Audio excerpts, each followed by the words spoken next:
ترکی کی تاریخ میں 70 سال کا ایک طویل عرصہ ایسا گزرا ہے جہاں جابرانہ حکومت اور لادینی کا نظام تھا۔ مسجدیں ویران، خانقاہوں پر تالے اور مراکز لوگوں کے منتظر رہے۔ ایسے ایمان سوز ماحول میں بھی ترکی میں کچھ مرد قلندر اپنی حکمت عملی اور ایمانی بصیرت کے ساتھ ایمان کے فروغ اور اشاعت اسلام کے لیے سر سے کفن باندھ کر اور جان ہتھیلی پر رکھ کر دن رات دیوانہ وار لگے ہوئے تھے۔ اس زمانے میں جن لوگوں نے اپنے آپ کو دین سکھانے کے لیے وقف کیا تھا، اس میں ایک نام شیخ محمود آفندی کا بھی ہے۔ مجھے اس مجلس میں شیخ محمود آفندی کے بارے میں چند باتیں عرض کرنی ہیں۔ شیخ محمود آفندی اس خوش نصیب شخصیت کا نام ہے جس کو اللہ پاک نے پہلے ہی دن سے دین کی تبلیغ اور تزکیہ نفوس کے لیے خدا نے چن لیا تھا۔ شیخ محمود آفندی ترکی زبان میں اوستاو سمان اوغلو نام تھا،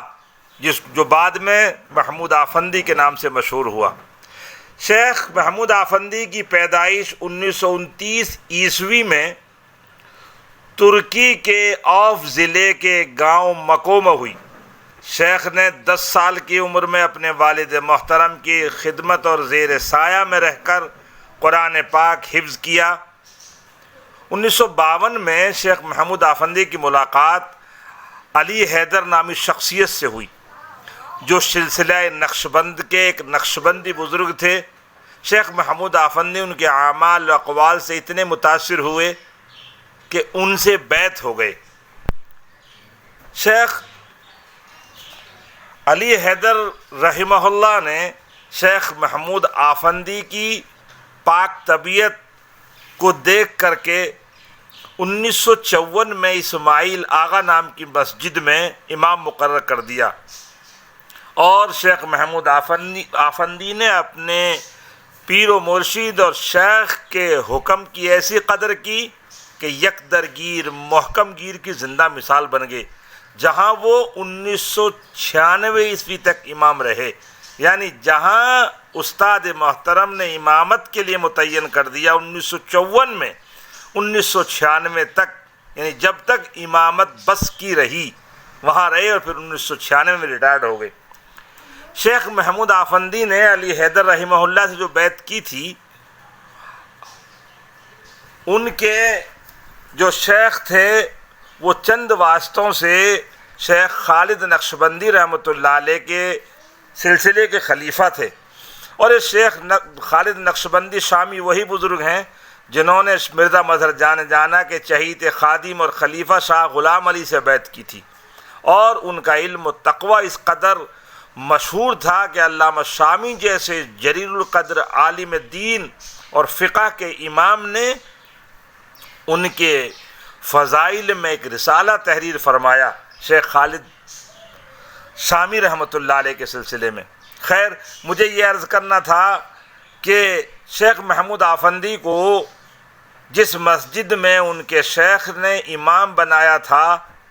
وہاں 18 سال تک امامت کی، لیکن یہ 18 سال کی امامت کا دورانیہ بڑا عجیب و غریب ہے۔ چنانچہ 18 سال کے عرصے میں شیخ محمود آفندی اسماعیل آغا نام کی مسجد میں تنہا امام اور تنہا مقتدی تھے، لیکن اس 18 سال کے دورانی اور عرصے میں شیخ فقط محض امام بن کر نہیں رہے، بلکہ اخلاص اور اخلاق کا پیکر بن کر نہایت حکمت عملی کے ساتھ گھر گھر در در جاتے اور عاجزی کے ساتھ لوگوں سے خوشامدانہ انداز میں عرض کرتے، بھائیو، میں آپ کی مسجد میں ہمہ وقت رہتا ہوں،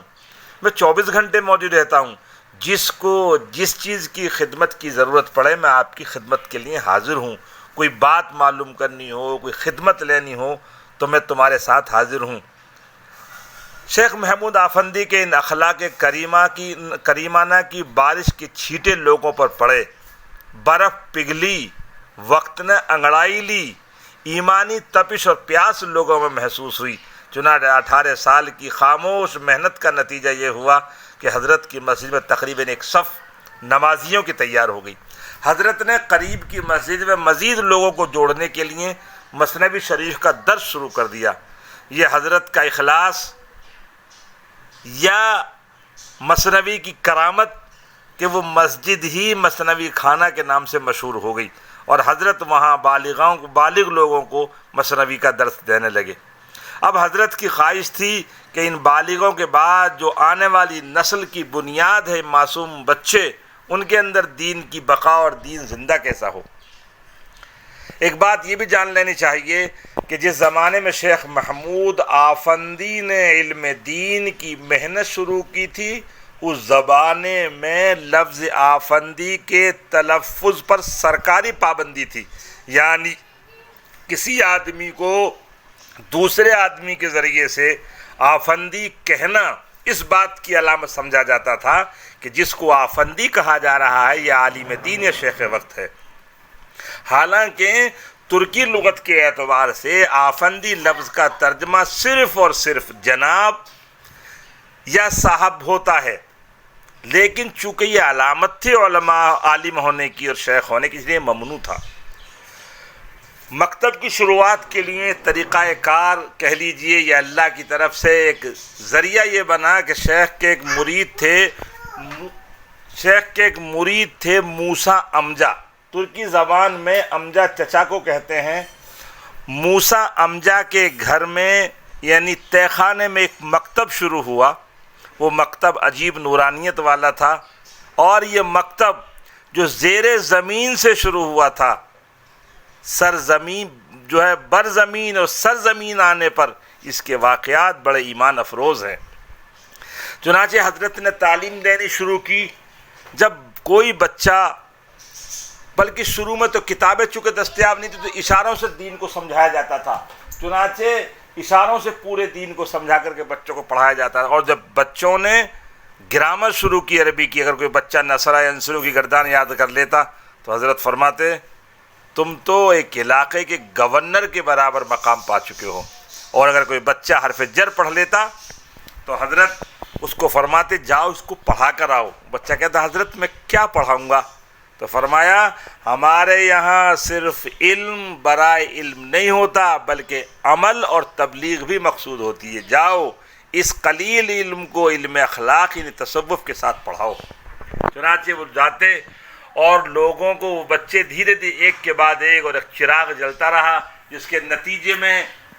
دور دور تک یہ سلسلہ پھیلا۔ اور جب طلباء کو آگے مزید پڑھانے کی حاجت پیش آئی تو شیخ محمود آفندی نے ایک طریقہ یہ نکالا کہ قابل اساتذہ کے ساتھ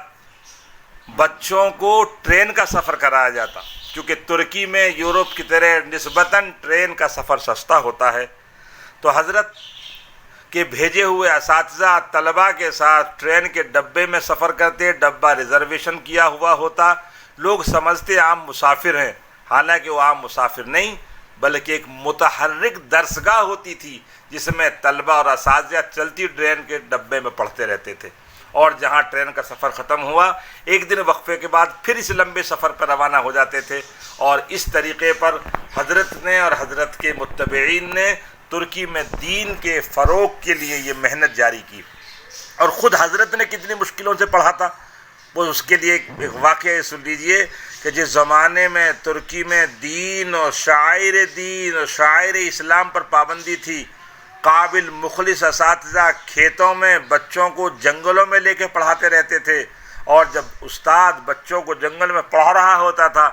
تو دو بچے پیڑ پہ چڑھ جاتے تھے، اور جب کسی پولیس اور آرمی کی جیپ کو آتا ہوا دیکھتے تھے تو اشارہ کر دیتے تھے، اور طلبہ نیچے اسے کتابوں اور استاد کے پاس سے چھوڑ کر کے کھیتوں میں ایسے کام کرتے تھے گویا کسان ہوں، اور پولیس اور آرمی ان کو کسان سمجھتی تھی۔ انہیں نہیں معلوم تھا کہ یہ معصوم ہاتھ زمین پر نہیں چل رہے بلکہ ان کے ہاتھوں کی حرکت سے لوگوں کے قلوب زندہ ہوں گے جن میں اسلام کی فصل لہلہائے گی۔ چنانچہ حضرت کی قربانیاں پروان چڑھتے رہیں، اور اس طریقے سے ترکی میں دین اور دین کا ماحول بنتا رہا۔ اللہ تعالیٰ کو جتنا کام شیخ سے لینا تھا اتنا کام لیا۔ 23 جون 2022 کو استنبول میں معمولی انفیکشن کے ساتھ شیخ کا انتقال ہو گیا۔ پوری دنیا میں صف ماتم بچھ گئی، اور ایک بہت بڑا خلا پیدا ہو گیا۔ لوگ اپنے روحانی پیشوا کے جانے پر بہت مایوس تھے اور گویا زبان حال سے کہہ رہے تھے بچھڑا وہ اس ادا سے کہ رت ہی بدل گئی، ایک شخص سارے شہر کو ویران کر گیا۔ شیخ محمود آفندی خود عالم دین تھے، علماء کے قدردان تھے، بطور خاص علماء دیوبند کے بڑے مداح تھے۔ حضرت نانوتوی کو مجدد کہا کرتے تھے۔ چنانچہ ایک بڑا پروگرام شیخ محمود آفندی کے حیات میں ترکی میں منعقد ہوا، جس میں ہندوستان میں جگر گوشائے شیخ الاسلام حضرت استاد حضرت مولانا سید ارشد مدنی دامت برکاتہم کی شرکت ہوئی۔ حضرت مولانا مدنی نے ایک طویل فصیح بلیغ عربی میں تقریر کی، جس کا ایک اقتباس اور ایک جز یہ تھا کہ شیخ محمود آفندی ترکی میں وہی حیثیت رکھتے ہیں جو ہندوستان میں دین کو پھیلانے اور مدارس کا جال بچھانے میں جو کردار حضرت مولانا قاسم صاحب نانوتوی رحمۃ اللہ علیہ نے ادا کیا تھا۔ اللہ تعالیٰ شیخ کی قبر کو نور سے بھر دے اور ان کے لگائے ہوئے اور چلائے ہوئے مشن کو اللہ قیامت تک باقی رکھے، مخلصین کارکنان پیدا فرمائے۔ اللہ تعالیٰ ہمیں بھی اخلاص کے ساتھ علماء صلحہ کی قدردانی کی توفیق نصیب فرمائے۔ اپنے ہندوستان اور دنیا کے مشہور اکابر کی شیخ کی خدمت میں حاضری، مثلاً پیر ذوالفقار صاحب نقشبندی دامت برکاتہم، حضرت مولانا سید ارشد مدنی دامت برکاتہم، طیب اردگان صدر ترکی دامت برکاتہم، مولانا فضل الرحمان صاحب اور کثیر علماء جنہوں نے وہاں ملاقات کی تھی، ان کی تصاویر آپ کی خدمت میں ہیں۔ اللہ تعالی ہمیں اخلاص کے ساتھ دین کی خدمت کی توفیق نصیب فرمائے۔ اور حضرت شیخ محمود آفندی رحمۃ اللہ علیہ کی نماز جنازہ ترکی کی مسجد فتح کے سامنے ادا کی گئی، اور یہ اخلاص کے چراغ ہمیشہ کے لیے مٹی میں دفن کر دیا گیا۔ اللہ تعالیٰ اس مٹی سے اٹھنے والی خوشبو کو ہم سب کے لیے نصیحت بنائے کہ دین کی خدمت ایسے کی جاتی ہے۔ وآخر دعوانا الحمدللہ رب